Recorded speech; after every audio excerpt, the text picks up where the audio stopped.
আইনশৃঙ্খলা পরিস্থিতির নিয়ন্ত্রণ ও ফ্যাসিস্টদের দমনে দেশজুড়ে শুরু হওয়া অপারেশন ডেভিল হান্ট ফেজ 2 দ্বিতীয় দিনের অভিযানে যশোরে আরও 18 জনকে আটক করা হয়েছে।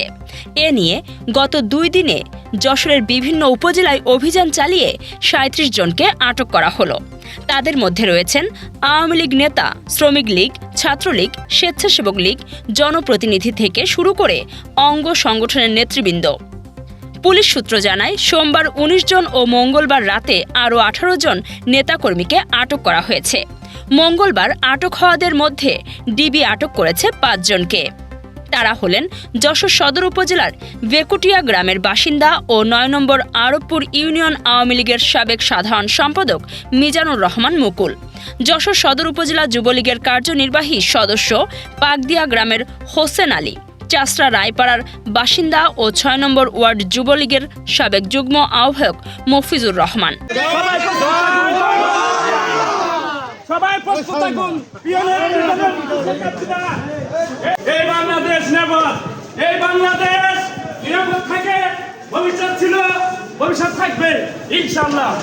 মনিরামপুর উপজেলা ছাত্রলীগের সাংগঠনিক সম্পাদক দুর্গাপুর গ্রামের সাইফুর রহমান অভি এবং চাষরা ইউনিয়নের 6 নম্বর ওয়ার্ডের ইউপি সদস্য ও ইউনিয়ন যুবলীগের সাংগঠনিক সম্পাদক আলতাফ হোসেন। এছাড়া বাঘারপাড়া থানা পুলিশ দয়রামপুর গ্রামের আবদুল্লাহ আল মামুন, নারিকেলবাড়িয়ার সুরঞ্জিত অধিকারী ও রাধানগরের আলমগীর হোসেন, অভয়নগরের চেঙ্গুটিয়ার শহীদুল ইসলাম, ঝিকরগাছার গৌরসুটি গ্রামের আজগর আলী, শুকুরখোলা গ্রামের নূর ইসলাম, কৃষ্ণনগর গ্রামের আবুল কালাম আজাদ, শার্শার খলসি গ্রামের সিদ্দিকুর রহমান, কাজিরবের গ্রামের মোশাররফ হোসেন, শিকারপুর গ্রামের শিল্পী রহমান ও আমলাই গ্রামের শামসুজ্জামান বুলুকে আটক করা হয়েছে। বুধবার তাদের পৃথক মামলায় আদালতে সোপর্দ করা হয়েছে। এর আগে সোমবার রাতভর অভিযানে 19 জনকে আটক করা হয়। যশোরের চৌগাছা উপজেলা আওয়ামী লীগের সাধারণ সম্পাদক ও ফুলসারা ইউনিয়ন পরিষদের চেয়ারম্যান মেহেদী মাসুদ চৌধুরীকে গ্রেফতার করেছে ডিবি পুলিশ। বুধবার সন্ধ্যায় চৌগাছার নিজ এলাকা থেকে তাকে আটক করা হয়েছে। তার বিরুদ্ধে একাধিক মামলা রয়েছে ও কয়েকটি মামলায় গ্রেফতারি পরোয়ানাও রয়েছে বলে জানিয়েছেন ডিবি পুলিশের ওসি মোহাম্মদ আলী। পুলিশ সূত্র জানায়, বৈষম্য বিরোধী ছাত্র আন্দোলন চলাকালে অস্ত্রের মহড়ায় তিনি উপজেলার রাজপথ দখলে নিয়ে আন্দোলন দমনের সর্বাত্মক চেষ্টা করেন। মাসুদ চৌধুরীর নির্দেশেই ছাত্রলীগের গুন্ডারা উপজেলা ছাত্র শিবির ও ছাত্রদলের নেতাকর্মীদের বাড়িতে বাড়িতে গিয়ে হুমকি দেন। এছাড়াও মেহেদী মাসুদ চৌধুরী যশোর জেলা বিএনপির অফিসে ভাঙচুর ও অগ্নিসংযোগ ঘটনার আসামি। অপারেশন ডেভিল হান্ট অভিযান 2 এর অংশ হিসেবে মেহেদী মাসুদকে গ্রেফতার করা হয়েছে। এছাড়া ডেভিল হান্টের প্রথম পর্বের অভিযানে চলতি বছরের 28শে April DB police Phulsara union পরিষদের সামনে থেকে তাকে আটক করে। যশোরের একটি কারখানায় মাটি, চুন, চক পাউডার ও টাইলসের ডাস্ট মিশিয়ে দানাদার দস্তা সার তৈরি করে নামী কোম্পানির মোড়কে ভরে বাজারজাত করা হচ্ছিল।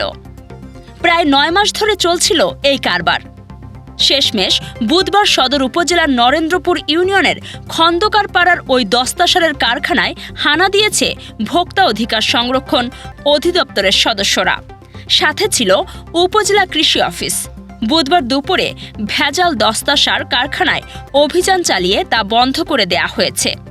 একই সাথে কারখানার মালিক ইকরামুল খন্দকারের কাছ থেকে জরিমানা আদায় করা হয়েছে 80,000 টাকা।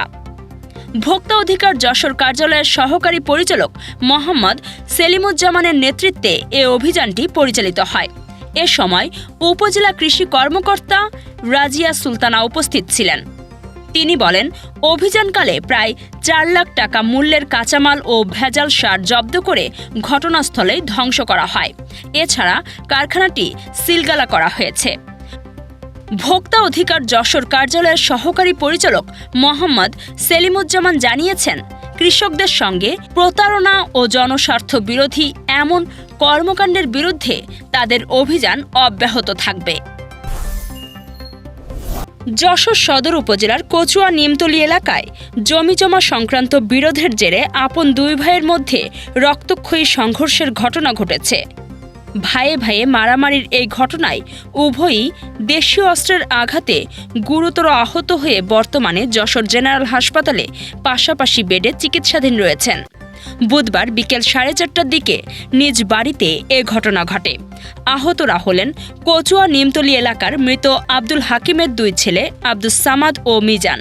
প্রত্যক্ষদর্শীরা জানান, জমি জমা সংক্রান্ত বিষয় নিয়ে 2 ভাইয়ের মধ্যে প্রথমে তর্কাতর্কি শুরু হয়। এক পর্যায়ে সেই কথা কাটাকাটি সংঘর্ষে রূপ নেয়। তখন দেশীয় দা ও বটি দিয়ে একে অপরের ওপর হামলা চালালে 2 জনই গুরুতরভাবে কাটা জখম হন। পরে স্থানীয়দের সহায়তায় আহত 2 ভাইকে উদ্ধার করে যশোর জেনারেল হাসপাতালে ভর্তি করা হয়। বর্তমানে হাসপাতালের পুরুষ সার্জারি ওয়ার্ডে পাশাপাশি বেডে শুয়ে চিকিৎসা নিচ্ছেন তারা, যেখানে রক্তের সম্পর্কের 2 ভাই এখন বিরোধের মাশুল গুনছেন যন্ত্রণায়। যশোরের ওজোপাটিকোট 33/11 কেভি বেজপাড়া উপকেন্দ্রে বার্ষিক রক্ষণাবেক্ষণ কাজের জন্য শনিবার সকাল 8টা থেকে বিকাল 5টা পর্যন্ত বিভিন্ন স্থানে বিদ্যুৎ সরবরাহ বন্ধ থাকবে। ওজোপাটিকো সূত্র জানায়, শহরের বেজপাড়া, আরএন রোড, নতুন বাজার, Narail road, Jessore college, medical college, passport office, পুরাতন বাস টার্মিনাল সহ উপকেন্দ্রের আওতাধীন বিভিন্ন এলাকায় বিদ্যুৎ থাকবে না। তবে কাজ শেষ হলে নির্ধারিত সময়ের আগেও বিদ্যুৎ সরবরাহ চালু হতে পারে বলে জানিয়েছে কর্তৃপক্ষ।